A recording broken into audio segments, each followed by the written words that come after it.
My dear student, today let us discuss about teaching aids. Introduction. Any device which supports, supplements or reinforces the teaching method adopted by a certain teacher to effectively communicate certain items of information to student is known as teaching aids. The concept of teaching aid is not new and can be traced back to the 16th century when a Dutch humanist, theologian and writer Desiderius Erasmus 1466 to 1536 advocated that children should learn to aid of pictures or other visuals and discourage memorization as a technique of learning. Similarly, John Amos Comenius 1592 to 1670, John Jacques Rousseau 1712 to 1778, and John Pestalozzi 1756 to 1827 also made pioneering efforts on popularization of the use of visual and play material in teaching and learning process. The successful use of pictures and other visual aids in United States Armed Forces during World War II, 1939 to 1945, served instrumental in improving the effectiveness of instructional aids.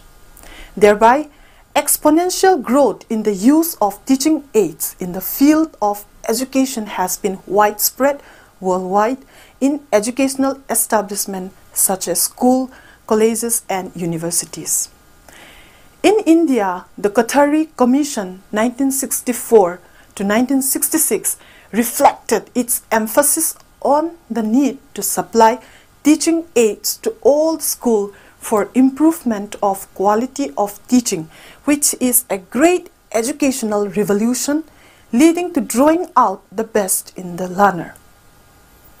Now, let us discuss about importance of teaching aids. Teaching aids are information carrier, and if used effectively, they can promote and encourage learning in teaching learning activity.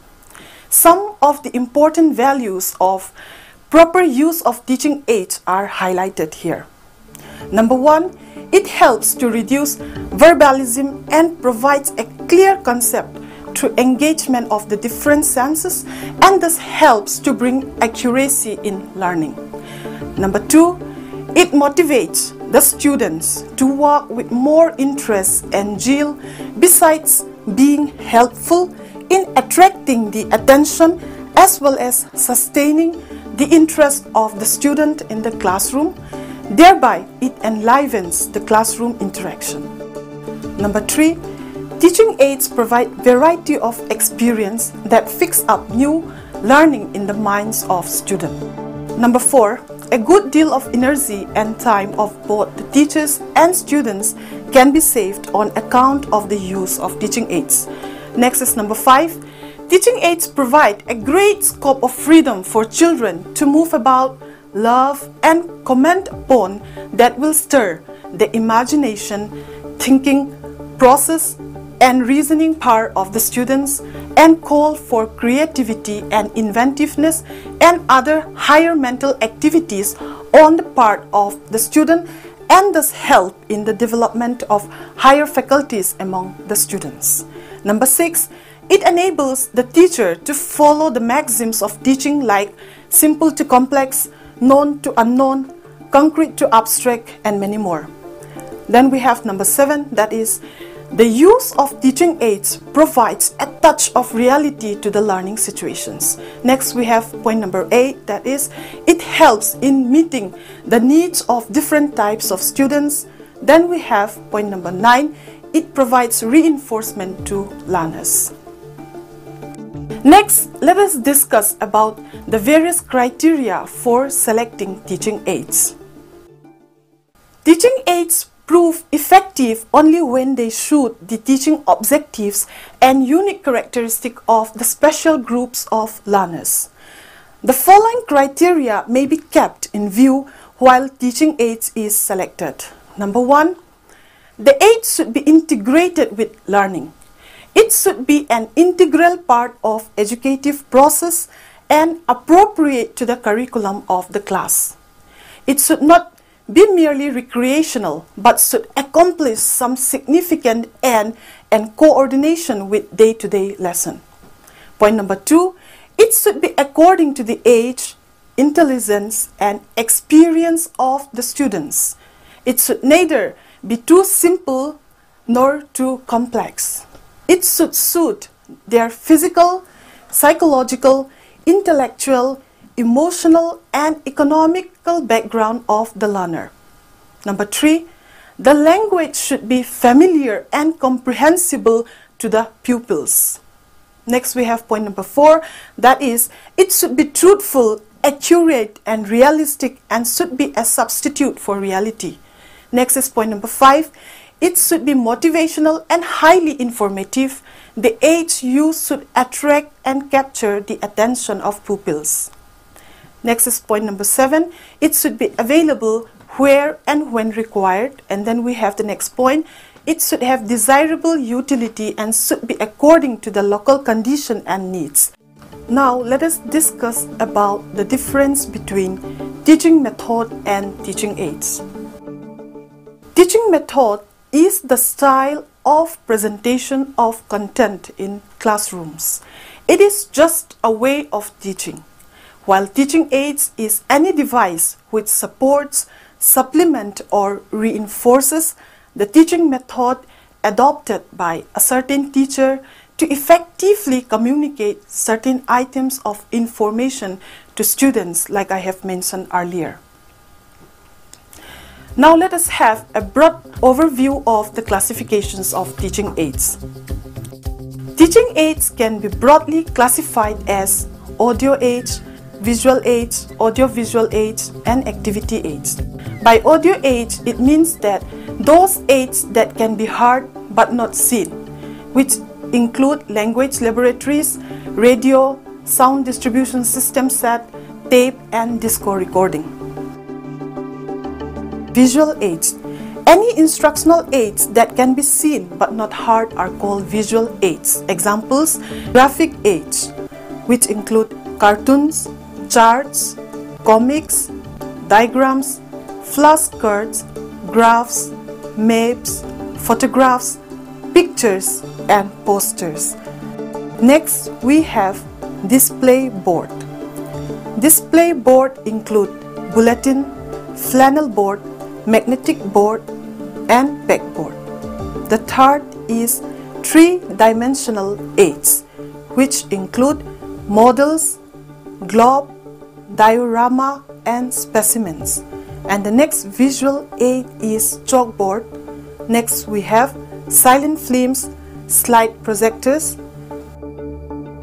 Then we come to audio-visual aids. By definition here, we can say that audio-visual aid is an instructional aid which can be heard as well as seen, and which initiate or stimulate and reinforce learning. And the examples are television, printed material with recorded sound, sound film strips, overhead projector, and films. Next we come to the last kind of teaching aid, that is activity aids. Those aids in which students learn by engaging in some useful activities are called activity aids. These aids facilitate learning through sight and sound as well as through doing. It includes field trip, demonstration, experiment, and dramatization. The teaching aid mentioned right now are further classified as projected and non-projected teaching aids.